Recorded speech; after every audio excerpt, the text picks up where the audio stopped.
Welcome to another episode 5 of False Starts at Home, a podcast about sports, society, anything else we feel like talking about. This week we are a little late. We've both been a little busy, so a little late with the episode this week, but I think everybody will forgive us. All 5 of our subscribers. Yeah, all 6 of them, whatever. I think there's a couple of randos out there watching our videos. That's cool. Well, one's not a rando. I know her. She told us the other day she listened. So. Oh, cool. Okay, like a friend, hi, Chris, Chris. or something. Yeah. Oh, okay. Well, Alicia's coworker. Okay, cool. Coworker of mine. Oh, right. Yeah. So, yeah. All right. Well, shout out to Chris. Cool. It builds slowly. So this week we've got I'm gonna follow up on my deep burning love for my Wolverhampton Wanderers.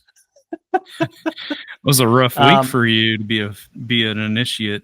Yes. So we'll follow up on that. I have some fun notes about watching the game. We're gonna talk about the University of Michigan stuff that's been in the news, and then everybody's kung fu fighting this week, Tim. Everybody's out there feeling the heat. I don't know. They just lost their damn minds this week. I don't know, man. Yeah, I don't know what it is. Living in a fascist society, summer heat and humidity. Just got to call in the National Guard, I guess. I don't know. Yeah, call in the National Guard. Get the National Guard out. Just get them in everywhere. Yeah, martial law, baby. That's right. Let's do it. Might as well. And then for the main event today, we're going to talk about sports that we would let our kids play. So, which is funny because I don't have kids, but if I did have kids, these are the sports I would or wouldn't let them play. You know? Yeah. And you kind of have I don't know how many are going to be in your classroom this year. What, 35, 40? No, I got 20. 20? 20, yeah. Man, you might be able to teach. Are they spending money on education these days or something? No. I had 22, but a couple of them have moved. Kids are just dropping out. So, yeah. Dropping out at 4th grade. They got to go work, Got to go to the mines. Got to get them to the National Guard Training Center. And, but I do have nieces and nephews that I'd like to keep around for a while and not have them suffer the ill effects of some of these sports. So for sure. Oh yeah. As a concerned uncle, I will also offer my 2 cents. Concerned Uncles of America. Yes. Tim is the national secretary. And because of all of this, we thought our locker room talk topic would be perfectly suited for dealing with anger constructively. Tim, you've had some experience with that, and a little bit. We might get some life lessons as well as mix that up. The locker room. Yeah. And then, of course, I do have another life lesson though. Okay, of course, we got Mr. M's life lesson, the last one of the summer, and then I'll run through my Wikipedia history. I got some gold nuggets in there, so learning some stuff. Right. Okay, so first up, did you watch the Everton match? Who did Everton play again? So Everton played Leeds, who were newly promoted. That's right. Okay. I was unable to watch the match because kickoff was at 3 p.m. on Monday, and I was still trying to work on my classroom. Yeah. And I couldn't figure out how to get the Sling app onto the screen in my room. You got a smart board? Yeah. Okay. Well, I just have to figure out how to cast from my phone because I'm not putting my Sling stuff into my work computer. Yeah, no.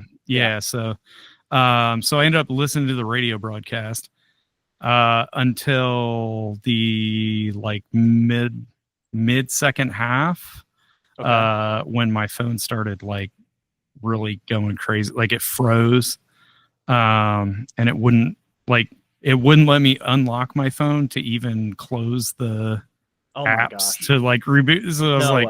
Yes, it was bad. Then I checked the score and saw that we had given up a penalty kick and lost 1-0. And then I watched the replay. And you know how the NHL has a issue with figuring out what's goaltender interference? Yes. All too well. So this weekend, the Premier League seemed to have some issues figuring out what was a handball inside the box. See, I don't know even what that is. What is that? This is one of those moments you got to teach me about soccer.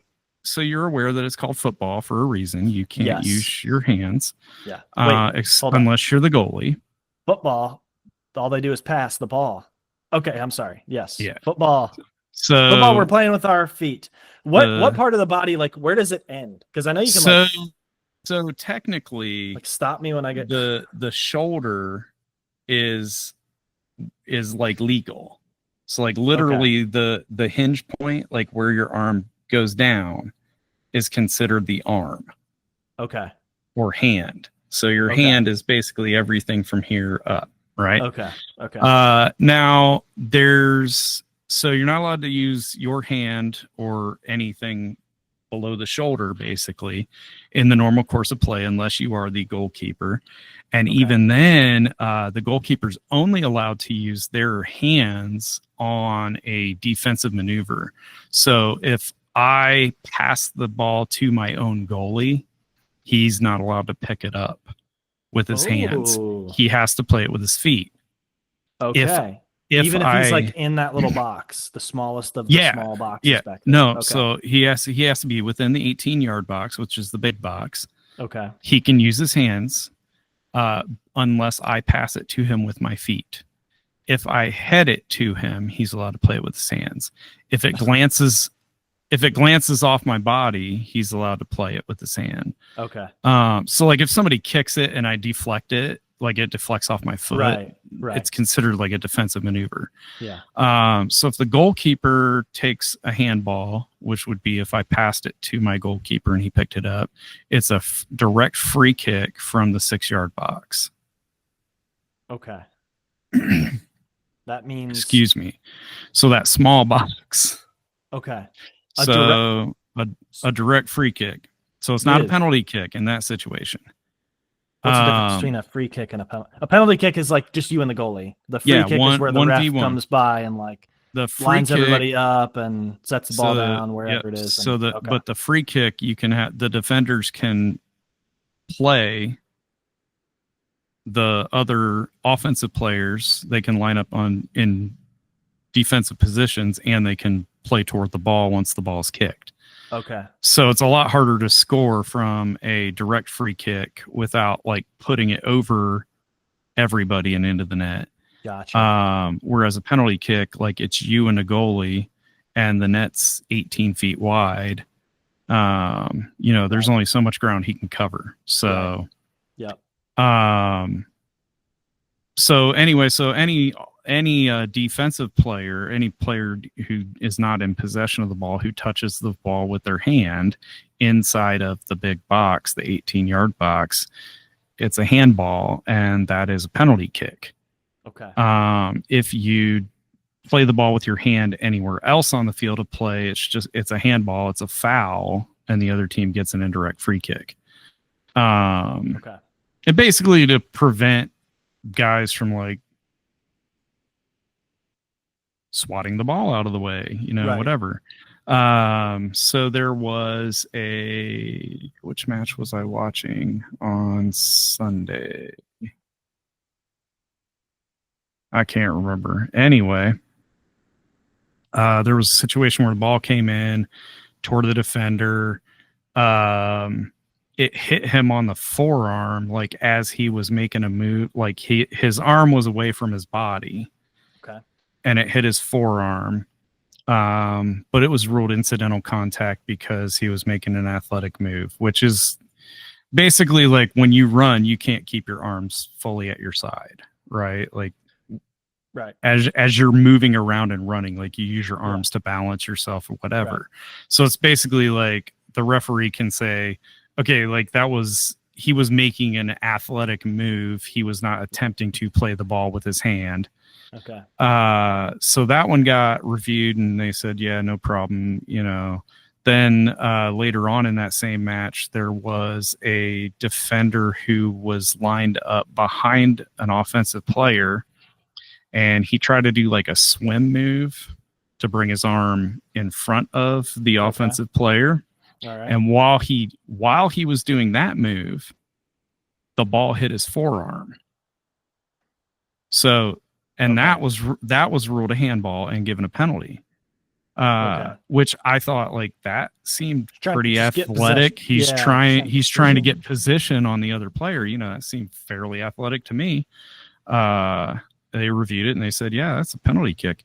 So in the Everton match, James Tarkowski, our captain and left center back, he had his arms at his side, and he had his right hand was like completely behind his back, and his left was like on his hip. And the Leeds player kicked the ball towards the goal, and Tark dove to like try to block it away. And as he did, it hit his like elbow area. And they ruled that was a handball.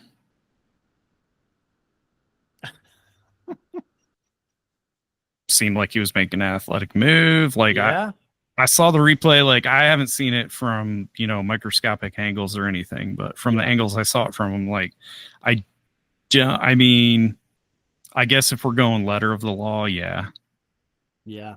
But why was on, you know, in the other match I was watching, why was one, you know, not, and the other one was too? So very similar to what you're saying about goaltender interference in the NFL, because it is like game by game. It's very subjective. Like who's on the VAR squad, you know, whatever. They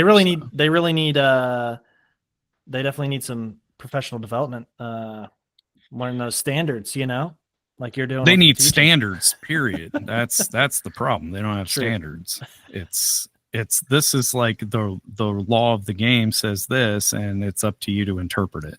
Yeah. So it was 0-0 up until 0-0 up until like the 78th minute or something like that. I mean, yeah, it was pretty late time. Wow. Yeah. So rough. Oh well. Tough break. Yeah. So I have a question.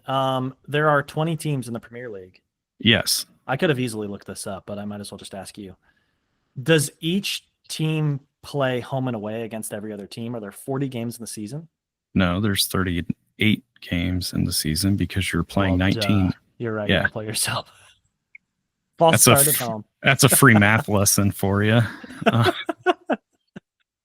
It's like a word problem. If there are 20 teams in the league and you are one of the teams. It is. I mean, I bet that my kids would relate better to a word problem like that. Oh, totally. Than like Sally has 20 seashells. She gives 2 seashells. Like it's like what? What's a seashell? They're like, first of all, what's a seashell? Second of all, who's Sally? Like kind of name is Sally. I change the names usually just so the kids can relate to them better. Right. Well, that's a bummer. It's kind of funny because I got your match. Well, no, but less expected, I guess. That's true. That's true. It's funny because last week I kind of said like, oh, just chalk it up as a win, and you were like, well, I've watched too many Everton games to do that. So I gotta splice those two together, those two clips, and it'll be pretty funny. Well, I had a lot of fun watching the match. It was indeed on Peacock. I was a little worried, but I actually so I'm gonna take you through my whole experience on Saturday. Match was supposed to start at 12:30. So around 12:23, I got on there and got on the Peacock app, and I was like, all right, let's check this out. And it's got this very nice, calm pregame thing where it's like your match will begin, your sporting event will begin soon or something like that. Yeah. And then it goes elevator music. But it's like nice. It's like it's like very, very calming. Like I was like, oh man, I might take a little nap here. And then you get to see all the stadiums too. Which is really fun. So Andrew, my 4.5-year-old son, came up and was like, oh, what are we watching? So I was like, oh, we're going to watch some football. We're going to watch some soccer. He's like, I want to watch some soccer. So he jumped up on the couch and watched quite a bit of the game. For being 4 years old, he has a pretty long attention span. And for not watching much like TV usually, right? Yeah. Like no, not a whole lot. He's not a big TV fan. Yeah. A little. Well, he's a big fan, but we try by to design, Yeah. Yeah. We don't do the tickets, Good parenting, Yeah. Yeah. We try. A little bit lately. He's been a little bit more, but we're trying to reel it in again. So I decided like pretty much right away, I'm just going to take notes, running commentary of what he says, because it was like, I wish I could have just like put a camera in the room. And just, he's so funny. So he calls everybody. Well, first of all, I love the perspective of a 4-year-old because he thinks everybody's skin is brown. Like he just is like, and not like, we haven't really like, we have like the book Anti-Racist Baby. So he knows like there's like race is a thing, but we don't like, talk about it a whole lot. Cause I don't want him at this age, like really focusing on that or like really trying to like understand, oh, there's differences or anything. It just doesn't seem right developmentally. So he calls everybody. It's really funny because sometimes he calls everybody by their shirt color. So he's like, who's like, if he says, who's that black guy? He's not talking about a black guy. He's talking about their shirt. Okay. Yes.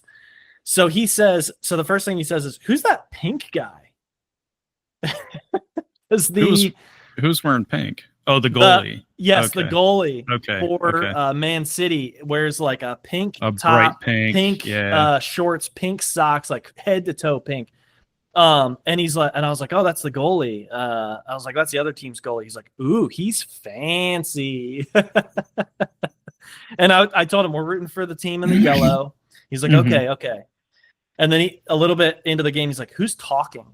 Because they're like, and he watches like British stuff or whatever. Like he's watched, whatever British thing. He's heard that accent before, but he's just like, who's talking? Yeah.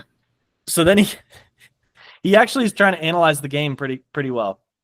So he's like, why is there only one ball? And I was like, well, because that's like the whole thing is like they're trying to get the possession of the ball and kick it into the other team's net, and that's how you score a goal. And he was like, I think there should be another ball so the yellow team can have one too. Okay. Because Man City had, and at some 90% possession. Yeah, at some point during the match, like they put up on the screen possession time, and it was like 68% was Man City. It was hilarious. So he's like, the yellow team needs a ball so that they can play with, they can do something besides just running around. Yeah. That's fair. He asked, what is that circle? Oh, in the middle. In the middle. So, and I wanted to ask you, so you told me about the boxes, but what's the circle? Like, is it just kind of like, is there anything relevant about the size of that circle? Anything that you... So the spot in the center of the circle is where the kickoff takes place. So the ball's placed on that spot, and then the circle serves as a reference line for the players who are on defense have to line up outside of the circle. Okay. And on their defensive half of the field. Okay. And then the offensive team is allowed to have, I think it's 2 or 3 players in the circle during the kickoff. But it's basically to serve as like so that on the kickoff, you don't have a defender lining up like right on the line where the kickoff's happening. Okay. So it's so you know how in the NFL, in American football, you have every 5 yards, there's a line that goes across the field. Yeah. And then on a kickoff, they're like, hey, everybody has to stand behind this yard line until the ball is kicked or received or whatever. So it's basically like that, except for it's to keep the defensive team away from the ball so that the offensive team has a chance to actually kick it off. Okay. How is it decided who's the offensive team and who's the defensive team? The team that has the ball is the offensive team. So there's a coin flip. Oh, okay. to start the game. All right. I didn't know that. Whoever wins the I toss missed gets that. the choice, and then the second half, the opposite team starts out, and then after a goal is scored, the team that didn't score gets to kick it off. Okay. They get possession. Cool. Okay. Got it. I'm following now. Okay. Well, I'll have to tell them about the circle. Some people can line up inside of it. Some people can't. Only offensive players can line up inside of it. Only offensive players. Okay, got it. Yeah. Well, I tried to explain some stuff. I don't know. And then we're sitting there watching. He goes, "When is hockey season?" And then so training camp should be coming up, right? I think it was Gomez went down at some point, and had a little injury, and he was like, "Why is that guy sitting down?" Because he just like, he's like kind of limping, and then he just like the medical team. I always love the drama of these injuries because the medical team runs up, and as soon as the medical team gets like 10 feet from the player, they just sit down and then roll back, and they're like dead. And it's like, what? Why didn't you just lay down at first? Like, he said, hockey is the same thing as soccer, but it doesn't have a Zamboni. I was like, yeah, sure. Yeah, that's close. Then he asked, is there referees in soccer? And I was like, yes, there are referees in soccer. I think so. And this is another question I have for you. I think I only saw one ref running around, and then I saw one with a flag along the sidelines. Are there more than that? There's 4 on-field officials. Okay. And then 1 VAR official. What's a VAR? Video video assistant referee. So the on-field, there's only 1 referee on the actual playing field itself running around. The other 3 referees that are at field level, 2 of them are called line judges or linesmen. They used to be called, but then they let ladies do it. So it's like, lines people. Yeah. Or referee's assistant, because they are allowed to alert a referee if they see a foul. Okay. So they don't carry the red and yellow cards themselves. No. So basically the job of the referee is to control the entire match. Okay. They run up and down the pitch. They have a certain pattern that they're supposed to run in. They have a certain field of view that they're supposed to keep basically at all times. And they're ultimately responsible for calling fouls. Okay. The lines judges, lines officials are there to rule on offside. So that's why they have the flag. Their job is basically to stay in line with the last defender, because that's how offside works. Yeah. Okay. Is if an offensive player goes past the last defender without the ball being delivered to him.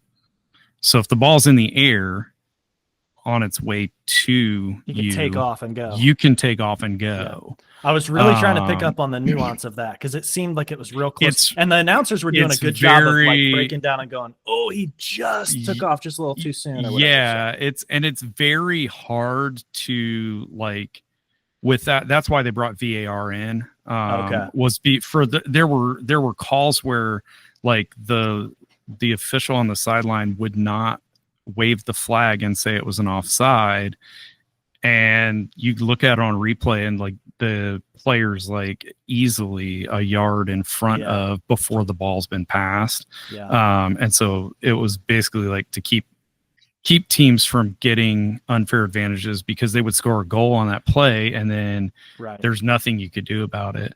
And then the 4th official is basically there to assist the referee with substitutions and extra time. Okay. So that's why they hold that board up. Oh, okay. At the end of end of the half, they'll hold the board up, and the commentary or somebody will say, the 4th official has indicated there will be an additional 3 minutes. I saw somebody back there fighting for their lives with 4 different boards, because spoiler alert, the Man City Wolverhampton game was 4-0 with several minutes left. Yeah. And so they were starting to sub out basically like the entire team.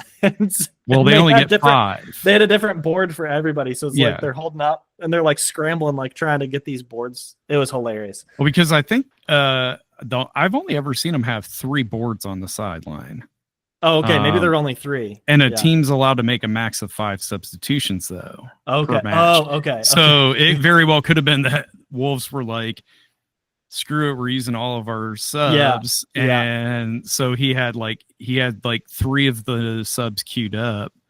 But then had to had to clear out the data from the board. Yeah. It was hilarious. So there's it, and the officials, like, so if the official on the sidelines, the lines judges, if they see a foul, they will like wave their flag. And then they all have, you probably saw, they all have microphones on. So they, and earpieces, so they can communicate with each other. So they can let the referee know, like, hey, there was a foul on this, like that you had your back turned and you didn't see. Okay. And then the referee can make that decision whether he wants to call it or not. Big brother is always watching. Yeah. You can't punch somebody behind the ref, get away with it. Well, so then, so Andrew, he very much enjoyed the slow motion portions, replays, and especially because they would do that like during injuries. I don't think they did it like any other time besides they did it during the replays, because there was actually, speaking of offside, Wolverhampton actually scored first, but it was so close being off, like not offsides, like a blade of grass. Oh man, it was so close. So they called that one back, and then like a couple minutes later, Man City scored the first one, and they scored the second one like 3 minutes after that. So it was pretty much over after that, but so he was like, oh, it's not slow motion anymore. When it would come out of slow motion, he kept saying that. Was hilarious. And then around 39 minutes, he was like, okay, I'm done watching soccer. And like got down on the floor and started playing and stuff. And then he got back up. He watched until like minute 60. So he watched quite a bit of the game. Yeah. I think a lot of it after the 39th minute, it was like he's watching it because it's on, and he just like couldn't take his eyes away from it or whatever. Like he was kind of done, but yeah, it was pretty funny and a lot of fun to watch with him. And it's a pretty simple game. Like, that's cool. It moves slowly enough. There's one camera, so you're not cutting between all these different cameras. The best part about it is there's no commercial breaks, so you don't have to deal with that. Like, so it was really fun. Like, just being able to just sit there and watch, and you're not worrying about, commercials you got to mute, or, hey, don't watch this commercial or whatever, stuff like that. So it was cool. And then he loved the little LED screen along the side edge, of the ad boards and stuff. He'd be like, the lizard is back. For Geico. That's funny. Yeah. So it was a lot of fun. I see in cool. a couple of weeks we've got Everton versus Wolverhampton. So yeah. And me personally, so I've got a couple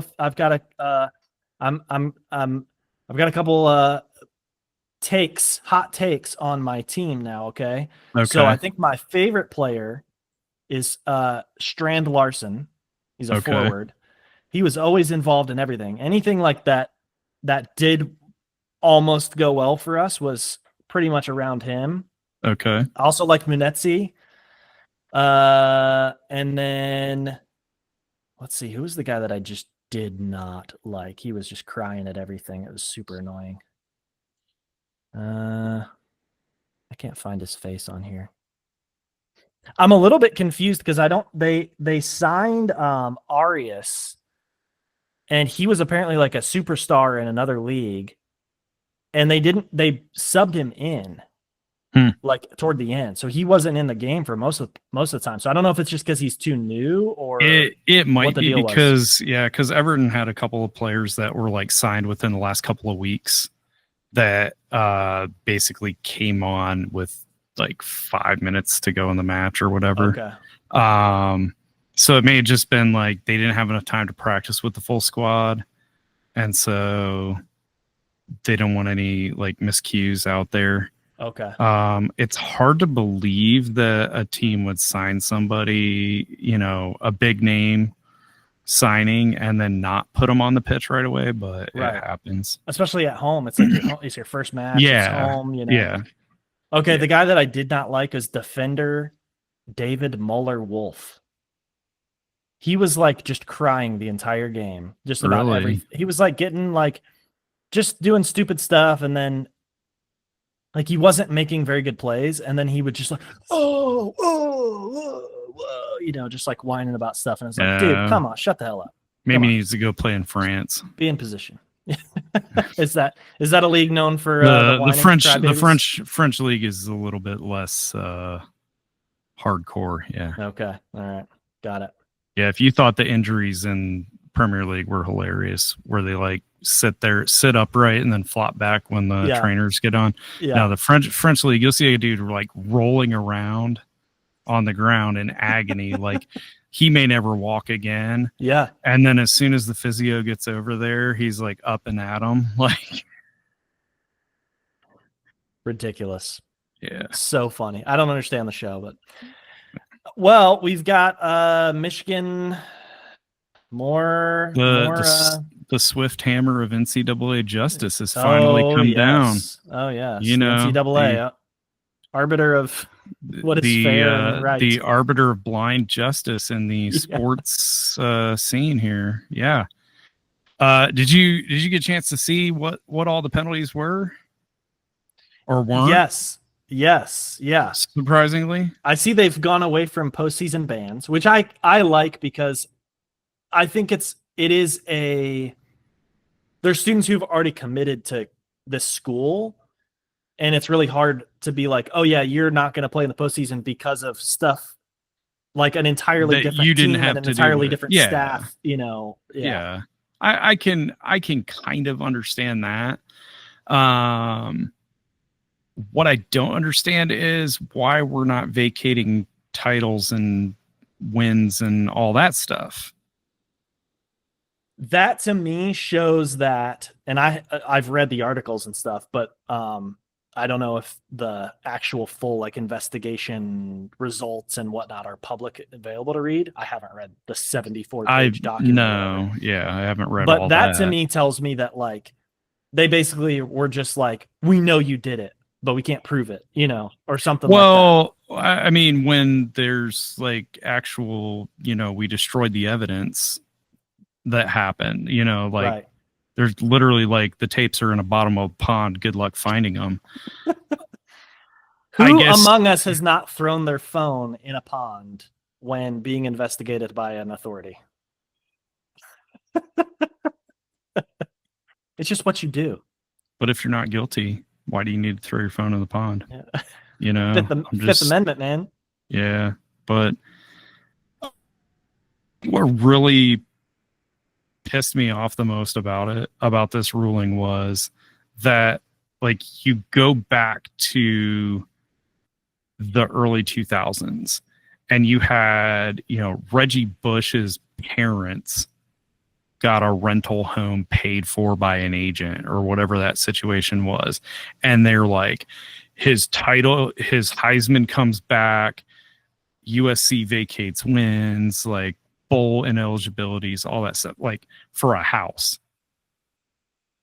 The Penn State thing, and I'm not excusing in any way what happened there, but to take something that happened completely off the field that didn't impact the play, didn't impact the game, didn't impact the recruiting, and say wasn't even like active players or any, and Sandusky wasn't even an active coach at the time he was doing that. He wasn't. No, he was an active coach, I think, at the time. But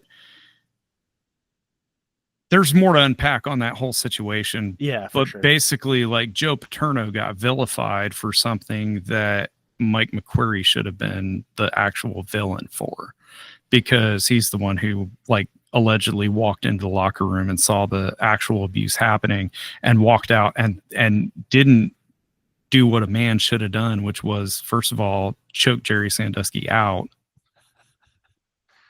And then second of all, call the police. Yeah. Or, just call the police. Right. But he decided to go tell Joe Paterno, and then everybody get on Joe Paterno like, well, he didn't report it. Well, you can't report hearsay. That's just the way things work. Like, if a kid comes to me and says, I think that my friend gets hit by his dad, like, unless that kid comes and tells me, hey, my dad, beats me, I can't report that. Like, I can't go to Child Protective Services and say, hey, another kid said that another kid is getting, really? Yeah. Even out of like an abundance of caution, you can't go and just explain, I heard this through the grapevine kind of thing. No. And that's a whole other. Yeah. Yeah. Not even for this, but so Penn State has to vacate all those wins. Joe Paterno's statue gets taken down. NCAA is like, Penn State can't be in the bowls or whatever it was. Yeah.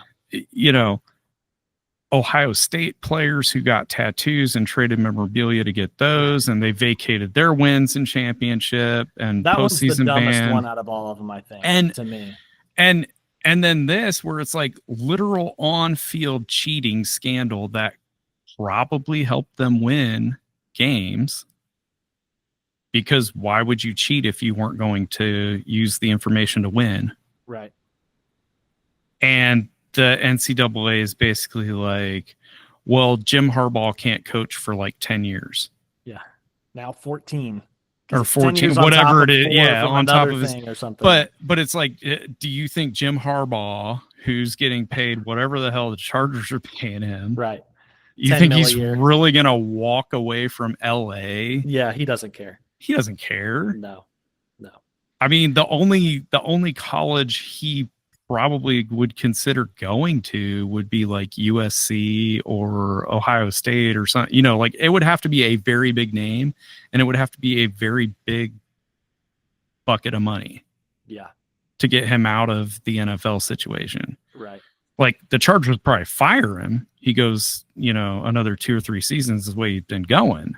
Yeah. But he's not going back to college anytime soon. It's like when Chip Kelly at Oregon had the recruiting violations, and they were like, you're banned for 7 years or whatever. I think it was like 7 years at the time, and Chip Kelly's like, it's cool because I'm going to go coach the Philadelphia Eagles.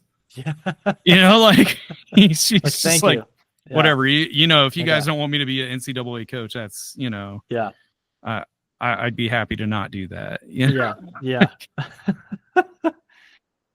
Well, so I watched, I don't know if you've seen, there's some documentary, it might be one of those Untold or whatever on Netflix or something. I think it was Netflix that went into the sign stealing scandal and everything, and profiled Connor Stallions. And it's super, super interesting. And honestly, it kind of, I don't know what, it was obviously, it was coming from a perspective for sure. I don't know what Michigan alum made that documentary, but it was definitely got me thinking like, this doesn't seem like it's all like, and I know it's against the rules to do the sign stealing and stuff like that, but it's also like literally anybody could sit in the stands and watch the signs.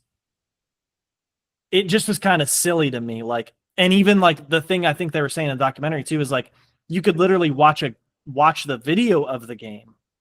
Like, that wouldn't be illegal, but going to like having a staff person go to the game in person was what was illegal. And he was buying tickets for his friends, but he had been doing that for years, buying tickets for friends and stuff like this. Is just like a thing. Like, this guy's like a football, like, savant, crazy guy. But like, so it's just, I was kind of like, you know what? I don't know about this. Like, so there's a difference. Like, you're right. Like, you can watch a game and steal signs that way. And I think a lot of teams try to do that kind of thing. But I think there's a huge difference between that and like, you went to the game for the express purpose of recording the guy who's giving the signs. Like your phone is out like you're not recording the cute little cheerleaders over there. You're not recording any of the actual, on-field action. You're not getting scouting video or shots of, anything that would be beneficial outside of the signs. That's dumb. This is so dumb. Like, if you're going to have signs, you should be responsible for changing up your signs week by week. And I agree. I mean, I think if it's in public, like the games are played in public. There's 100,000 fans at every single game. Like, yeah, I mean, you see it in baseball. It's a dumb rule. I think it's a dumb rule. In baseball, as soon as a guy gets on second base, the catcher's like, okay, we're using the alternate signs now all of a sudden. Yeah. I mean, I don't know why if you're especially football, like, which is more of a tactical sport, why wouldn't you change your signs on a more regular basis? Like, why would you ever use the same? I mean, even in the game, like, I don't care if you're going to call the same formation, same play in a game. Right. Like, you should have 4 different signs for each play. Exactly. Have like 3 or 4 different signs that all mean the same thing. And then they, or that one sign may mean 2 different things, but it depends on which way, whether his left hand's up or his right hand's up. Right. And then it makes it harder, and they did have like the, where it's like there's 4 different guys on the sideline holding up different, yeah, it's like cue cards, Christopher Walken's face or whatever. That was Chip Kelly. That was Chip Kelly's genius. But I don't know. What irritates me more is not necessarily the sign stealing part of it. It's the penalty part of it. And just the sheer dollar amount shows that the NCAA knows that this isn't about amateur athletics anymore. True. The sheer, this like is a $30 million, $20 or $30 million. Yeah, I think it's like 20 some million minimum fine for the university. Like, if this is about amateur athletics, why are there? I mean, the NFL doesn't even fine teams that much. Yeah. I think the Patriots got fined like $75,000 for Spygate. Like, you can deflate footballs and win playoff games in the NFL, and it'll only cost you 25 G's. Yeah.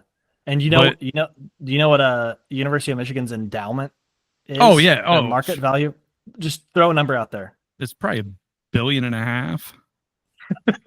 Is it? Am I on? Go up a little bit. Really? How many bills? The university endowment. This is from record.umich.edu from May 6th of 2024. Endowment 101. Facts about U of M's $17.9 billion endowment. $18 billion. But we can't let kids go to college for free. Right. That's nutty. We can't tenure and pay professors what they're worth. No, because you got to record them teaching their course and then put it online, and then just all of your students that take $100,000 in debt for the rest of their lives. Yeah, $700 instead of actually hearing from a real person and getting a advisor and stuff. Yeah. No. Yeah. Wow, that should be fined. That should be the real scandal. It's especially because it's a public university, state university. Right. Like, I could see Harvard or like Notre Dame or some a private college, a public institution having an endowment greater than the net worth of the president. Like, come Notre on, Dame, man. Another Midwest. They should have private. You would think $20.1 billion. I was going to say you would think they would have a rather large one. Par. Yeah. That's crazy. Yeah, that's crazy. I was with you. I thought it would be like around $2-3 billion. You would think there'd be limits on it. I mean, I guess I should have been born a university.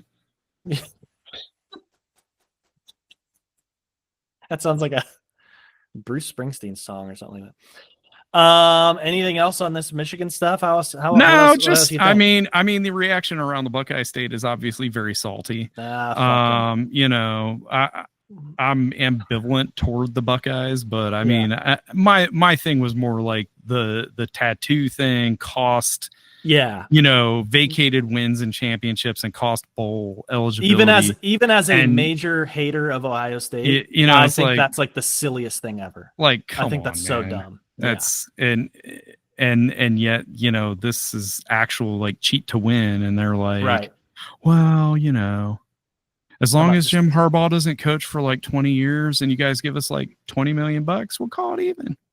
let's see, what is 30 million? I'm gonna have to turn No harm, no turn the foul. calculator sideways for this one. Divided by, what did I say? 19.2 or something like that? 18.9? 19 billion, something like that. It's probably like not even 0.001%. Let's go, more zeros. Let's go. Equals. Dude, it really is. It's 0.0015. So it's like 0.1%. I guess their that math total PD endowment. today paid off. It did. It did. Fourth grade math, and you're doing That fourth grade math 30 PD. million divided by 18.9 billion. Well, we were talking about place value today, so yeah. Oh, nice. Okay. Yes, and So magnitudes of place value. So as you go to the left, like as you're looking at your number and you start at the decimal point, every place to the left is 10 times greater than the place before it. Yeah. And as you go to the right of the decimal point, it's 10 times less than. Okay. So I just kind of estimated on the math there. Yeah. Estimation, the Common Core It principle. is actually. It used to be the first standard we taught in the year, but if Sally had $30 billion and cheated her way to a national championship and got caught and had to give up $30 million, how much of what percentage of Sally's worth did she? Yeah. Well, everybody's out here fighting. They're getting fighting, Tim. Goodness, the ladies in the WNBA. So the Sky and the Sun played, and 3 players got ejected in that one. I'm gonna be honest. I watched the video of this, and it looked real, just mild. Like it was like, you know, mild salsa, man. It was nothing. I think that the refs in the WNBA are a little bit more keen to like call something flagrant. Okay. You know, like I've seen, but it depends on the ref, because I've seen girls get their hair pulled and their head goes, you know, flying back, the old horse collar. And there's like no whistle on that, you know, and this one was like, they were like playing patty cake, and basically all 3 of them got ejected. Looks like a male ref also got pushed into. So he was like, that's why they got ejected, because he was like, everybody's out. They made contact with the official. Yeah. Which, like, I understand that rule, and most sports have a rule where if you make contact with an official, you're going to get ejected. Yeah. But there's also a context behind some of the contact, you know, like, I don't know. It'd be like in hockey if they like tossed a guy because he skated into a ref on accident. Right. You know, like the refs coming down to make a call, and like a player's skating the same direction and they just collide, and the ref would be like, "Oh, that's contact with an official, you're out." I have seen linesmen get caught like with the right hook before, and it's pretty funny because like they'll go to another level. They'll go to like okay, guys, break it up. They get caught, and then they're like, "You mother!" And so it's like, and then both the guys that are fighting are like, "All right, we crossed the line." Okay. We done mess up now. Yeah. I played hockey with a kid my first year playing hockey. This kid was like a year or 2 younger than me, but he was awesome. He'd score like 5 goals a game. Mm-hmm. This was house league, so it wasn't like there was, you know, significant competition. Yeah. His dad was one of those dads that was like, you know, you came to basically every one of my games, so you might remember who this kid was. I don't know. He would celly every goal also. So he's like that kid in house league. He's like pulling the bow and arrow, that sort of thing. Dude, he got in a little tussle ref tried to ref called a penalty on him for something. I forget what it was. And he lost his shit. And this kid's like 12 years old. He drank like a Red Bull before every game, like just nutty, like kind of crazy behavior. He got kicked out of the league because he jumped on the ref's back and like started like wailing on him. I was like, dude, what? Like, you can't do that. I bet his dad took him out for a beer after that game. Probably did. Probably like, you're a man now, son. Hell yeah, son. That's right. That's how you make it to the OHL. Yeah. And no further. Yeah. So AAA bat throwing also, which during a AAA game, but it was a major leaguer who was down. So it was one of the Mariners players. Yeah. Who almost got hit with the ball. He had to like hack at it, I think, the first pitch. But in the minors, like you're a major leaguer, you really think they were throwing at you? Right. Come on. Like you're down on a rehab assignment. Like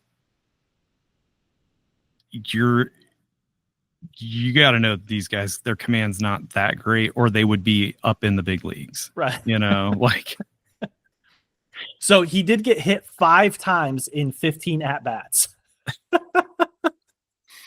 And maybe don't crowd the plate. I don't know. Like what? Yeah. So the other piece of this is apparently his mom just passed away. He's been dealing with like a long rehab and all this stuff, and so he said that's not an excuse, but some context. I feel you deserve to understand where I'm coming from. And then he gets like hit 5 times in 15 at bats. So like 1 out of every 3 times he's stepping up to the plate, he's getting hit with the ball.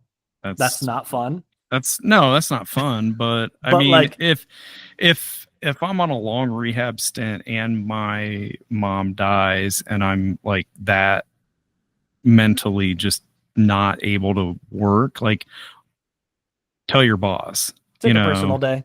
Take a personal day week. or 2. You know, just say, hey, look, I don't have it in me to get hit by a pitch this week. Yep, I need some time. Yeah. Need some time. Then we get into some real fighting in the Seahawks Packers, game or practice, I guess. Practice. We talk about practice. So they did one of not those. Not a game. They did. Yeah, they did one of those shared practice things, which I didn't even know was a thing. Oh, it's been a thing for quite a while. Scrimmage together? Yeah, it's basically like a scrimmage. So like a lot of teams do it with a. So like it's an AFC team and an NFC team that aren't like they're not rivals at all. It's it'll be like the Browns and the Browns and the Lions maybe would like go to Detroit's training facilities and they would have like a day or a weekend of scrimmages, whatever, practice together. Usually never like I would expect this if this was like Packers Vikings did a shared practice, which why would you do that? Why would you be doing that? Yeah, exactly. You wouldn't. But like, I mean, Packers Seahawks, like I thought that bad blood pretty much died when Matt Hasselbeck said he was going to win the game. Yeah. Never a bad moment to bring up Matt Hasselbeck. Matt Hasselbeck guarantees. I guarantee we're gonna we got the ball and we're gonna win. Dude, I remember that game so vividly because you and I went and skated on the worst ice I have still ever skated on in my entire life at the Inkster Municipal Civic Arena. We went to like open ice time or whatever, stick and puck or whatever. And dude, it was like I could make a better rink in my backyard in March. Like it was just so bad. And we got back just in time for that game. We kept kind of keeping tabs on it, like in the lobby or whatever. And then we got back just in time to see that moment. And we were both like, what? Like, I probably I don't remember it quite as vividly as you do, but I feel like I probably would have said, knowing me, like he's going to throw a pick 6, like so good. But I mean, like, why are you guys doing fighting in preseason? In preseason, it's practice, like 3 of preseason or something. Yeah. cleared the sidelines. Like, you don't even do that in a playoff game.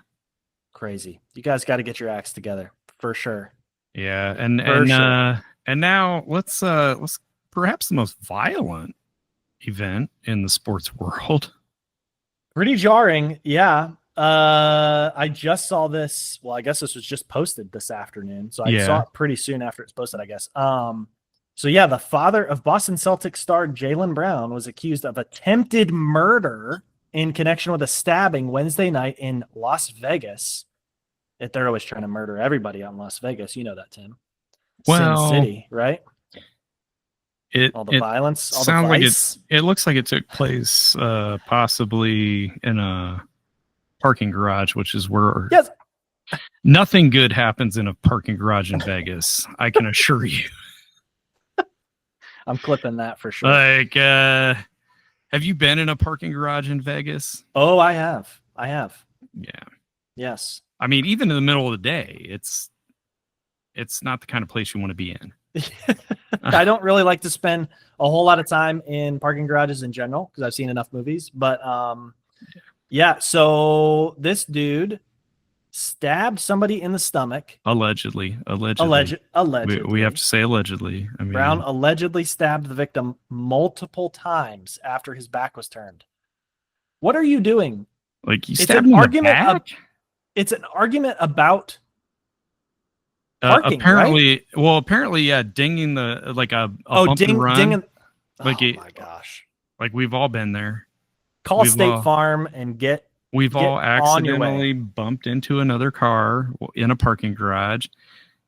Either leave them a note, or get out and talk to the driver.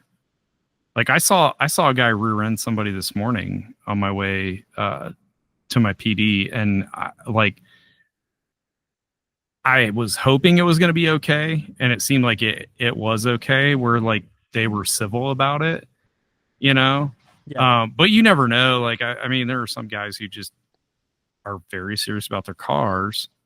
Like I rear-ended a guy a couple of years ago, like very low speed, at a stoplight. Like, I wasn't paying attention, and I thought that I had braked. I thought I'd hit the brakes, sooner than I had. And it cracked his bumper and it cracked my bumper, no big deal. Right. He got out, I got out. We both looked at it. It was like, there's no real damage to either of our vehicles. I mean, the bumpers basically did what they're supposed to do. Right. And we're just moving on. I got rear-ended by a kid, a couple of years ago. Seems like I had a bad couple of years driving my truck, but I got out, I looked at it, I'm like, I mean, your car's a little more damaged than my vehicle is, because he was driving like a Buick or something, like a sedan. I was like, I don't care. Like, it's my bumper on my truck, Right. I'm not going to stab you in the back for sure. Like, dude, people are out here being just absolutely unhinged. Just crazy. With the parking lot antics, though. For real. Yeah. Anytime I'm in a parking lot, I'm like, you take the parking spot, man. I'll walk the extra 15 feet to avoid dealing with your insanity, because you feel like this. And then I'm like merging on the interstate today. And where I'm merging on, there's like about 10 feet of like extra runway before you hit the like embankment and flip the car. And this car's flying up in the right-hand lane. And so I start to slow down because I see him. I'm like, I can't speed up fast enough to be able to get in front ahead of him without him like running into me. I don't know if he's on his phone or whatever, so I'm not going to get in front of him. So I start to slow down. There's no car behind him. What does he do? Slams on his brakes. Oh. Stays in my blind spot the entire time until I'm literally stopped at the end of the ramp, and he's like basically stopped. And then he's like giving me double fingers. I'm like, it's your fault. This is all your fault, bud. Like, what are you doing? Yeah. And I was just like, all right. So I went on and just drove. Dude, the road rage stuff, people are just too amped up. Yeah. I think is what it is. Like, Everybody just needs to take a breath. Especially in Vegas, though. I mean, I got in a road rage incident in Vegas. This guy, like, I was driving down Boulder Highway, and it's my day off. I'm enjoying my day off. I don't remember what all I was doing, but I'm rolling down Boulder Highway, got my windows down. It's a nice day. Got the Backstreet Boys cranked up. I'm jamming out. As you do. As one does in Vegas, on a nice day. That's right. And the speed limit on Boulder Highway is like 45, right? So, and it's a 6-lane, it's basically a highway, but it's a surface street level road. That sounds very Vegas. Yeah. So I'm going like, close to 50, and this dude is on my ass. And so like, and there's round, like it's not like, and I'm not like not going to speed up just because he wants to go 70 a street. Like you can go around me and do that. So I tap the brakes a little bit, and he like keeps speeding up and like getting closer. So I like hard brake checked his ass, and I'm like, fuck it. If he hits me at this point, it's his fault. Like, it's his fault, whatever. So I hard checked him, like almost came to a dead stop, and he finally got the hint, and he went around me. While he's going around me, he like starts screaming and cussing, and he's flipping me off out his window. Then he pulls over in front of me and comes to a dead stop, puts his vehicle in park, and comes walking up toward me. Like in the middle of the road? Like in the middle of the road. You got to run his ass over at that point. No, so I'm just kidding. Don't do that. I think I got lucky because I was listening to As Long As You Love Me. And he's like, I'm not trying. I was singing along, and I think he thought, like, I'm not trying to get a hate crime, And he just kind of turned and walked away. Oh my Got back gosh. in his car. He got back in his car. He put it in drive. Wow. He turned right and went up Boulder Highway, and like just he was done, man. He's like, I can't mess with that. Wow. So the moral of the story is listen to Backstreet Boys. It could save your life. It could save your life. In more ways than one. Yes. Wow. You ready? All right, we're back. We're back. Okay, so the main event this evening. I just bumped your camera. Yeah. The main event is sports we'd let our kids, or I guess maybe is it the positive or the negative? I think it's kind of both, a little bit of both. Like, sports we'd let our kids play, and sports we wouldn't, and why, Yeah. Okay. Should we go sport by sport and just say yes or no? Yeah, that might work.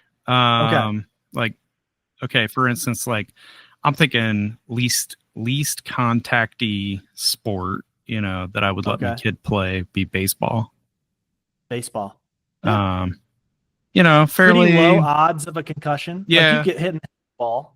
Yeah, I think concussion's really like my threshold for like injury level in a sport. I would want a kid to play. Yeah. Especially because as a kid who played in the pre-concussion era, when concussion awareness wasn't a thing. No. Yeah. I had concussions and played football games with a concussion. Yeah. That's just what you did. It's just what you did. It's not smart. No. I don't know what my long-term, ramifications are going to be from that. But it's like now that we know this is not a good thing, right? It's like, I feel like if I ever had a kid and they wanted to play football, I'd be like, okay, but you get one concussion and you're done. Like, yeah, it's just not worth it, but baseball, pretty low odds of concussion. Even if you get hit by a pitch, you're going to get a little bruise, but very rarely you're going to get a life-threatening injury. Right. Yeah. Yeah. It's also it's not relatively, it's not super expensive because there's not a ton of equipment that you need. I mean, you got to get a bat, you need a glove, but like these are things that you don't have to like, go super all out on. There's baseball fields everywhere. You can play baseball like literally in any sort of open field. So that's pretty nice. Just for like learning to play or at least practice, or practicing on your own or whatever, Yeah. So that's kind of I was thinking like, obviously think about the health stuff. Yeah. You got to think about economics of it too, where it's like, how much money am I shelling out here? That's true. That's true. Hockey is one that's really difficult because I love hockey so much. I enjoy playing hockey a lot. I have also had concussions playing hockey. My thing used to be, I used to go play open ice or open hockey. Some people call it rat hockey, drop in, whatever, on my birthday every year. So every year on my birthday, I would go play hockey. I got a concussion one year on my birthday. And I would kind of like go, most drop in hockey is like early in the day. Yeah. So I like got a concussion, before I even had my Wheaties. And then I'm like the rest of the day in a dark room and just like sad. And obviously concussions don't feel great for, quite a while afterwards. So yeah.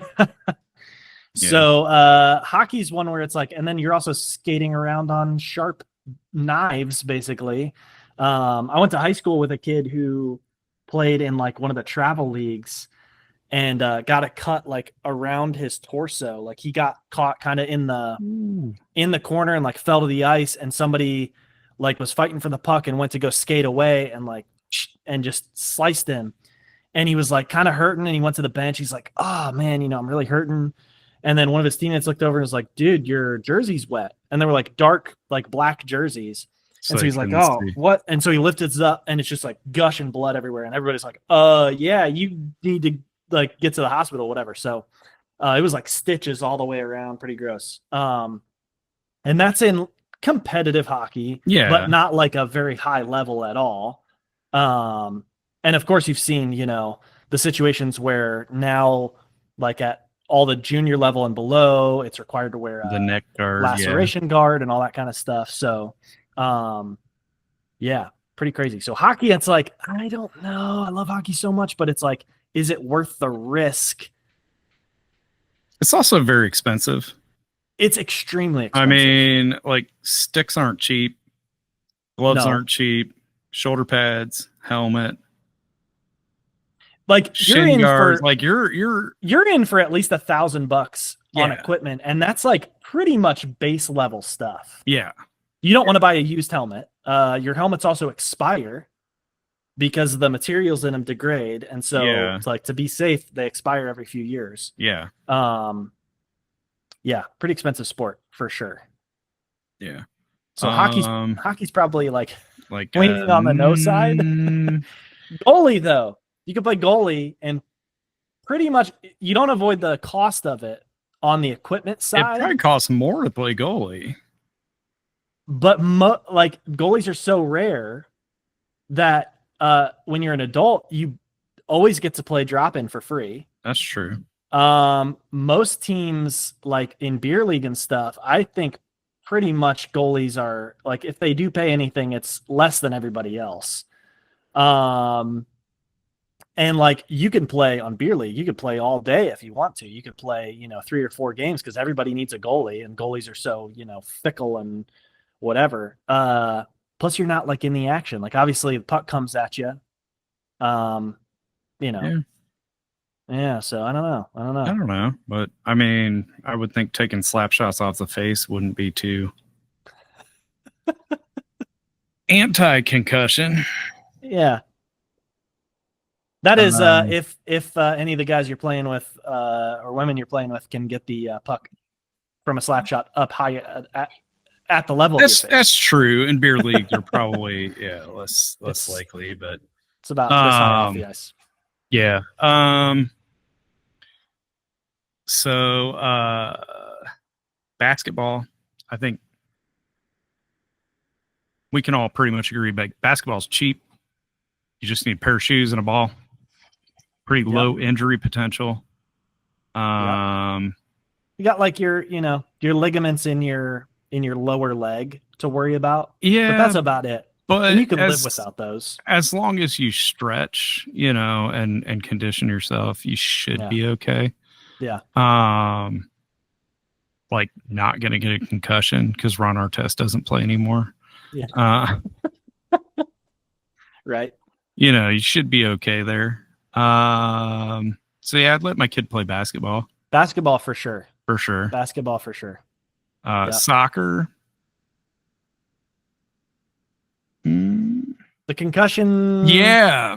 I mean, even in the game we watched just on Saturday, there was the old, we're both going up for the header and pop, pop, And then later in the game, there was the old high boot, like, going for the ball and dude gets a cleat in the face kind of thing. So, well, and even just heading the ball.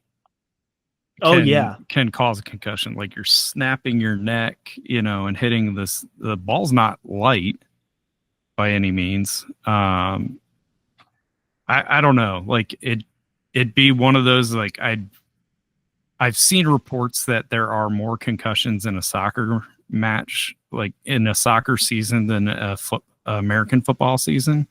Wow. Like even at the junior level. So like, I don't know. Soccer's a maybe, like you promise not to head the ball. Yeah, right. Like you promise to just play the ball on the ground. I think I'd be okay with that, but this is totally AI overview. You guys know how I'm always with the AI overview. While football is often associated with high concussion rates, particularly in high school, soccer actually sees a similar number of concussions, especially among female athletes. Oh. Specifically, female soccer players experience concussions at a higher rate than male soccer players, which is interesting. Wow. I wonder if I'm gonna have to go deep in that rabbit hole of. I was gonna say, I wonder if that has more to do with the like heading the ball. I don't know. The women also seem to play with a lot more reckless abandon. Like, yeah, you watch a girl's game and they're like out there fighting for everything. Guys are like, kick the ball 20 yards down the field and see what happens. Yeah. Right. So here's CDC for what this is worth. The CDC youth sports with the highest rates of concussion. Boys tackle football. Tackling is responsible for 63% of concussions in high school football. So just tackling alone, you could just play flag football and you'd solve, that. 63%, yeah. Number 2 is girls soccer. Wow. And then number 3, boys lacrosse. Number 4, boys ice hockey. 5, boys wrestling. So let's talk about wrestling. Would you let your kid be a wrestler? No. I would not, just because I don't enjoy wrestling because I think it's kind of dumb, and I wouldn't want to just have to go watch that all the time. No, my opposition to wrestling, and this is for both boys and girls, is the weight classes. Like when I remember, like I knew guys who were on the wrestling team in high school. Like I was friends with a couple of them, and they literally like they had eating disorders. Let's call it what it is. Sure. Big time. Like to have a 15, 16-year-old boy have to make sure that he is 185 and nothing more. Yep. By Friday. Yep. For the weigh-in or what. Like, I don't think it's responsible. No. And I think that they're like, it's one thing if you're a professional wrestler, boxer, MMA or boxer or whatever, and like the weight class is 180 to 185 or whatever they give them a little bit of leeway, but it's like you're 16, like you can't there is no way you're managing your nutrition that well on your own. Right. You know, yeah, it's not like these teams have like professional nutritionists. Yeah. Like I have not seen very many high school wrestling programs that have, you know, pro level nutritionists coming in and saying, okay, like this is how we're going to manage your weight. So I think wrestling for me, just more from that perspective. For sure. Also, you know, just a bunch of sweaty dudes rolling around the floor in tights. To quote the Breakfast Club.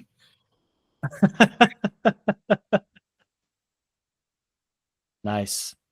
Let's see what else we got here. We're missing one of the major ones, aren't we? Baseball, think hockey, basketball, football. I mean, football. Yeah, that's a hard no. Yeah, that's a for me. That's like I said earlier, like you get one concussion, you're done. Yeah. You know, because once you get one, like the risk of getting more is just too high, and the risk of the side effects of getting multiple concussions. Like you can kind of come back from one concussion. Coming back from two concussions or more is a lot. Yeah, I mean, like like I said, like I played through concussions. Like I mean, and I told my coach, I'm like, dude, I can't. Like I'm literally seeing double. You know, everything. He's like, run between them. He's like, you got your bell rung. You'd be all right. Slap me on the back of the head and sent me back in, you know, and I'm like, crazy. What do you do? You know, so now I'm 44, you know, who knows? That's another piece of sports that I hate is the slapping on the head is, dude, like I've gotten that so many times. It's like, why are you hitting me in the head? Like I have a helmet on, but like that hurts. Why are you hitting me in the head like full force? It almost hurts worse when you have a helmet on. I think so too. Like I feel like I'd rather be hit on the back of the head with no helmet on. Yeah. But yeah, so like I don't know what, you know, when I'm like in my 50s and 60s, like am I at a risk for CTE or, you know, I mean, because I've had multiple concussions growing up. You know, I got an MRI done earlier this year and it said my brain's pretty good looking, but yeah, those photos are pretty cool. Yeah. Scary. So football, it'd be like one concussion and you gotta hang up the cleats. Swimming, that's terrifying. Swimming? That's just drowning, man. I have a major fear that Andrew's gonna drown.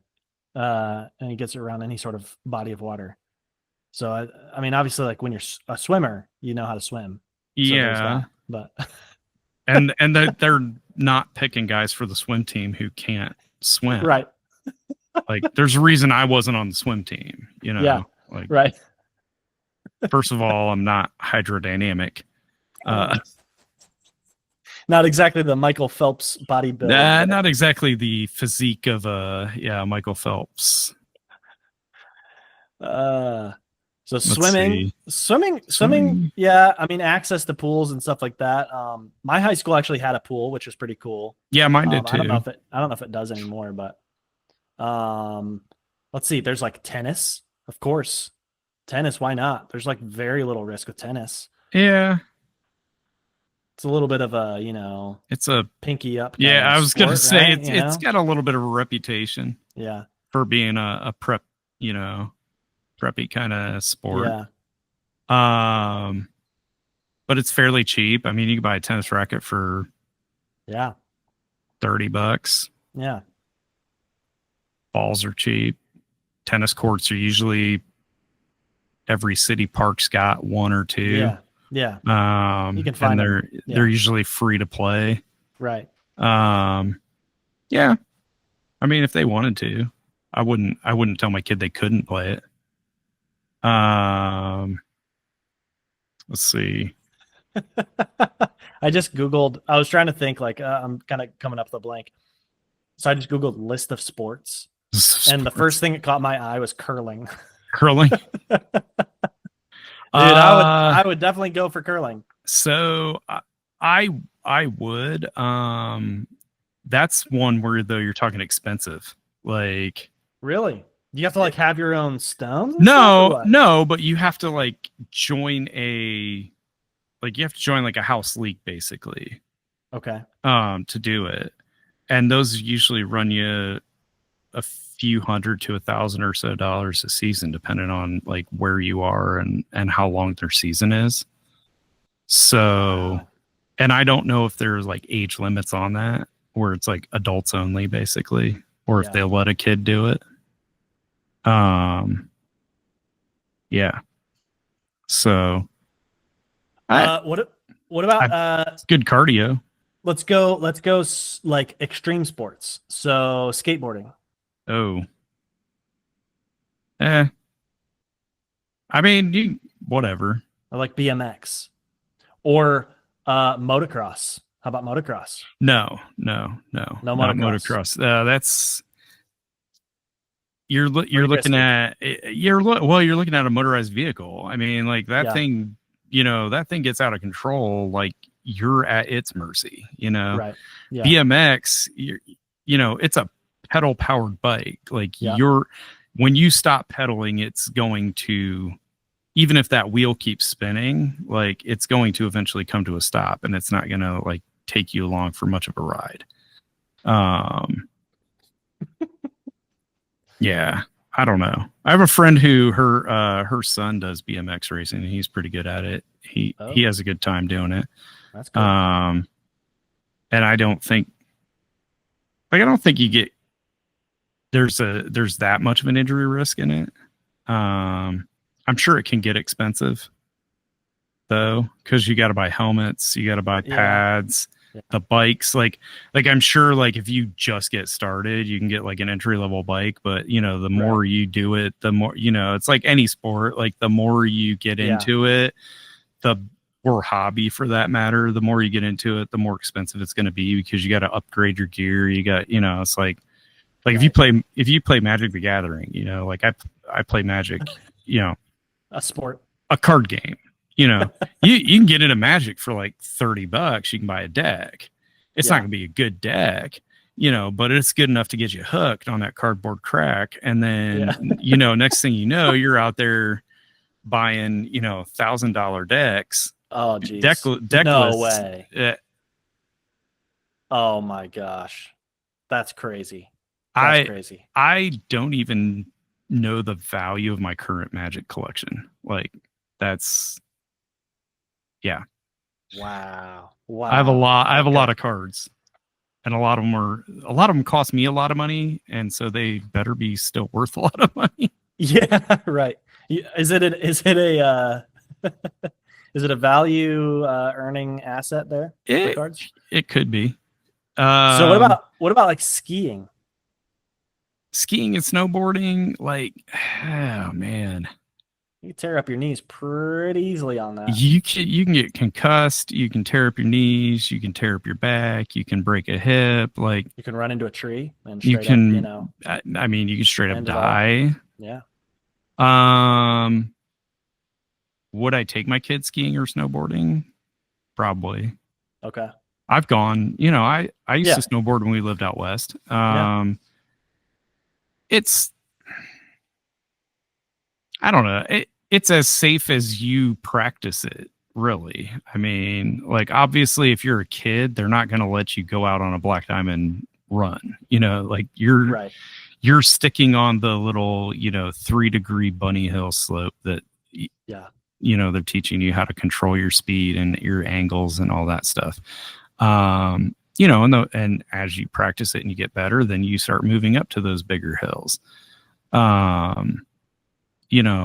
I think the people who tend to get hurt skiing and snowboarding are the people like myself who, are like pick it up when they're like 30. Yeah. And they're like, oh yeah, I can handle that blue diamond course, no big deal. A little overconfidence too. Yeah, a lot of overconfidence, a lot of liquid courage, and then you get about, what? You can't drink before you hit the slopes? What do you do? Well, you can't see. Here's the thing. Okay. They don't tell you about drinking and skiing or snowboarding. Here's the thing they don't tell you is that, so even in Utah, where like alcohol is pretty hard to come by and like pretty low alcohol by volume, right? But like when you're at altitude, the lack of oxygen affects the way your body metabolizes alcohol. And so it takes less to get as inebriated. And so like you can literally like drink a Miller Lite and feel like you're, you know, pretty tipsy. Wow. Going up the slopes because of the lack of oxygen. Oh, geez. So I do not recommend drinking any kind, you know, like you because at sea level, yeah, like in Vegas where we were 2,000 feet up, like I could drink 2 or 3 beers and then go out and ride my bike, you know. Right. Don't advise doing that either. Just rolling around the neighborhood, you know. So what about martial arts? What do you think about martial arts? Not mixed martial arts, not like mixed, you know, not like, you know, trying to bite people's ears and, you know. I think learning how to defend yourself is an important life skill. For sure. Especially if you're in a parking garage in Vegas, apparently. Yeah. You know, somebody knowing a little kung fu might have saved himself a trip to the ER. Yeah. Yeah. I again, that's like a cost and like time, more of a cost of my time kind of an issue. Like, what do you mean by that? Because you got to take your kid to the dojo. Yeah. You got to sit there and, you know, make sure the things are running above board. Okay. Like I'd be worried about the potential for abuse. Okay. You know, I mean, it's like the Boy Scouts or Sunday school or, you know, anywhere you send your kids where they're alone with an adult. Okay. You know, just. But you wouldn't that apply to like every sport though? Team sports usually have multiple adults coaching. Oh, okay. You know, like, so it's more of just like the singular coach, like singular coach, or like 1 or 2 coaches. I mean, I don't know. Got it. Okay. But what about volleyball? Oh, sure. Okay. Beach or indoor, whichever. Okay. Yeah. Okay. I mean, you're not using your head. Yeah, sure. Why not? No problem. I did see, you know, they got to wear the little tiny shorts, you know, they kind of got away from that or something. They finally were like, you know, cause it was like a mandated, you know, you've got to wear these like certain particular whatever. And then with the beach volleyball, they had to wear like the bikinis and all stuff. Yeah. And it got to a point where it was like, it's fine if you want to wear that, but like, why are you guys making people wear that? Yeah. That's a little strange. Like, this shouldn't be the mandated. Like, you can play volleyball in different kinds of clothes. Like, it'd be like mandating they play basketball shirts and skins. You know, like the NBA is like the home team or the skins and the road team or shirts. You know, right? It's like, hey, we've always done it this way, man. I don't know what you know. Right. We've always done this. It's just you're weird for questioning it. Yeah, don't question it. Golf. For sure. Like obviously it's kind of like tennis. It's like the, you know, little bit of the upper middle class kind of sport, you know. But yeah, why not? It's sort of one of those things where it's like you buy one set of clubs. Well, I mean, once you're a little bit older, you're like almost fully grown, you can buy like the final set of clubs and kind of go. There's never a final set of clubs, dude. Yeah. I guarantee some guy out there was like, I bought my final set of clubs, and then the next year he was like, this is my final set of clubs. Yeah. You know, like the technology changes. So exactly. You have to upgrade. Like it's technology. Yeah. So we talked about last week, like I was thinking about getting back into golf, you know? So I've actually been looking at prices for clubs and stuff. And I'm like starting to try to figure out, like, is this economically responsible? And is it socially responsible? Like the amount of materials that are put into making the equipment. You know, is it more responsible to buy new or used? That kind of thing. So, but I mean, even used clubs are not cheap, depending on where you go. So, It's an I mean, expensive sport for sure. it's Plus, like course fees and all that stuff. Like you're talking about, yeah, every for time you sure. go and play, you think about like sports on the per time you're playing cost. Golf's probably the top, I would think. Yeah, hockey's up there too, but you're you paying got a team about to sort of spread that out. Yeah, you're paying about anywhere between 30 and I mean, at least you're paying at least $35 for a 9-hole Yeah, I looked it up. per round. Yeah, I looked up, and it can be sky's the limit. Yeah. Like I'm I sure looked there's up our municipal course over here. That's kind of near me because you mentioned like, oh, we need to go play some golf. And I was like, this can't be that. It's like city of Detroit. It's a city-run golf course. Can't be that expensive. It's like $39 for 18. and it's for 18. Yeah. But it's like, dude, that's insane to me. That's like that's actually pretty decently that's priced. insane to me. I did find a course here in Columbus that it's got a 9-hole training course, and it is free for locals, for Columbus or for Franklin County residents. It's free to play 9. It's just a 9-hole, but it's free for Franklin County residents to play 9 holes. That's awesome. So that's awesome. I'm like that. I can get behind free for 9 holes to just go practice. Like, right. I'm not trying to, Yeah. Not looking to spend, handicap or whatever, $150 to go out there and play Bethpage Black or something. But yeah. So I don't know. That's like all the sports I can really think of. I was scrolling through the list of Olympic sports. There's a lot. There's too many that it's like you're getting obscure. you're getting way too obscure. They don't offer these expensive. They're not in a public school. No, we don't have fencing clubs. Yeah. That's one I would love to have done is fencing. That would have been awesome. My high school actually had a bowling team. I mean, Detroit bowling. Yeah, our high school did too. Mine did. And Napoleon. Nice. Okay. Oh, shooting sports, archery. Yeah, sure. Guns, why not? Rifles, pistol. Sure. Okay. Yeah. Why not? I mean, I'm not, pro gun, but I'll teach him as a sport sort of thing. Yeah. All right. So our 2-minute warning here, and it is a fairly true 2-minute warning. With Tim's lights are going to shut off here. It's pretty soon. So. I did pay the bill. It's on a timer. Okay. But you can still send me that money or buy my Teach Coin. Okay. That's right. Buy Teach Coin.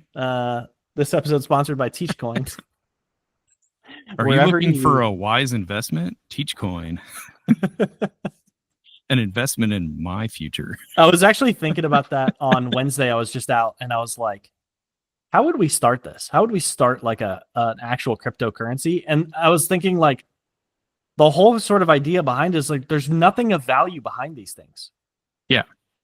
So there's nothing there's nothing backing any of this, which is what makes it like a ridiculous investment. It's basically like monopoly money, but online. Yeah. Like it's completely worthless. Crazy to me. Anyway. Well, this week's locker room talk, we're in the locker room here. Speaking of all these sports. Dealing with anger constructively. This is one the boys need to hear about. Yeah, definitely. Well, and the girls too. Yeah. WNBA getting in their little tussles over there. Yeah. Getting kicked out for apparently, bumping into the ref. So we've all felt anger. I'm curious what you think about anger in general. I've heard people say, that sounds very like, sounds like our president. I've heard people are saying, many people are saying that anger is a secondary emotion. It's not a primary emotion. So it's something that's a result of like fear or sadness or something like that. What's your take on that? What do you think? I'm not a psychologist. I don't have like a whole mental health background, besides having my own mental health problems. Uh, I think anger is definitely more of a symptom of something else. I see it in kids all the time where it's like they're angry. And you ask them what's going on and they can't exactly explain it to you. And then at some point you kind of dig down and it's, they're scared of something or they're afraid of something or they're embarrassed about something. And so I can see, if that's the term they want to use as secondary emotion, then I guess I would be on board with that. Primarily what I'm seeing with kids is they're reacting to things because they haven't learned coping skills, or they have had that reaction modeled for them. Whether it's through the media they're consuming, whether it's through the things they're seeing at home or on the, in their neighborhood. But one way to deal with anger constructively is to first stop and take a deep breath. Put the knife back in your car. Don't even reach for the knife. I think that it sounds stupid. It sounds, trite, quaint or whatever, but really it is like, stop, take a breath. If you just deep breath in through your nose and out through your mouth, it gets more oxygen into your brain and you can actually pause for a second and you'll start thinking clearly. That's like stress management, anger management. That's one of the first things you got to do. Take a deep breath. You're activating your what is it called? A parasympathetic or something like that? Yeah, it's a parasympathetic response. Yeah. As someone who has been trained in de-escalation techniques, if you are in a situation where someone's getting angry, you can help manage their anger by reminding them to stop and take a breath. Okay. So yelling at them and telling them you need to take a breath is not a good idea. Okay. You need to be calm. A lot of times when a kid's getting angry, especially what my situations that I've dealt with, kids getting angry, they start screaming, they're mad. What I'll say is, okay, I understand that you're upset, but I can't understand why you're upset because you're screaming and you're yelling, and I need you to stop and take a breath. Can you stop and take a breath with me so that we can get our voice under control so that I can understand what you're upset about? For sure. You're allowed to be upset. I tell kids that all the time. You're allowed to be upset. I get pissed off all the time. That's where I struggle with that secondary emotion, because sometimes it is just guy cuts you off on the highway, right. Or you're talking about earlier. It's a normal, it's a normal reaction. Right. One thing that we've learned from dealing with toddler tantrums and stuff like that is we subscribe to this child psychologist whole program. And one of the things she said that was super, super helpful for us was that emotions come in waves of basically 90 seconds. So if you can just kind of get through that wave, and this is basically obviously focused on toddlers, but we kind of found it we found it very helpful for ourselves too, even regulating our own emotions, where it's okay, I'm feeling this way. Let me just feel it for this 90 seconds. And then once I'm kind of over the crest of that wave, all right, now what do I do with this? Because I think one of the issues is that, like we were talking about with, the guy that tossed the bat, he's got all this other stuff going on. Yeah. There's, sadness built up, grief built up from his mother's passing away. There's frustration probably from this long injury. And then now there's multiple instances of feeling physically attacked by getting baseballs thrown at you. And so it's like one after another, these things are kind of stacking up. And so eventually that's going to explode. Each time, riding that wave, now you've got to deal with it. And another thing I've heard that's super helpful is if you're ever dealing with something, just go dig a hole. Literally go outside with a shovel and just start digging a hole, and you'll figure it out, sort of thing. Any kind of physical activity. Yeah, I mean, you remember. You can go run. I remember Dad used to get super frustrated. And he'd go for a walk. Yeah, he'd walk around the block and come back, and he'd be a different person. Sort of. I used to do that. Make sure you let the person you're angry with know, like, hey, I'm not happy, so I'm going to take a walk right now. That's something I learned early on in my marriage was, like that was my strategy was just like, I'm going to slam the door and go take a walk. Make sure they know they know you're coming back, Yep. Lesson learned there, I'm sure. Life lesson. Yeah. But any physical activity you can do, but take that initial deep breath, any physical activity you can do, and think about what you're upset about and try to figure out a way to express that constructively, with your words. It's okay. Like I don't subscribe to the whole, like, don't use you language, like people say, oh, don't say you made me mad. Like, I'm sorry, but if somebody did something that upset me, I'm not going to stop and say, I was upset when, like, no, you threw your eraser at me and that made me mad. Like, that's, and that's valid. I think we as adults, when we're dealing with kids, especially, like, we have to validate their feelings, because I think that, like, just like getting mad at them for being mad, now we're both mad and now we're not making anything any better. So like part of de-escalation is to, first of all, I'm the adult, I have to regulate myself, and then help the kid get regulated, and then kind of bring it down to calm level.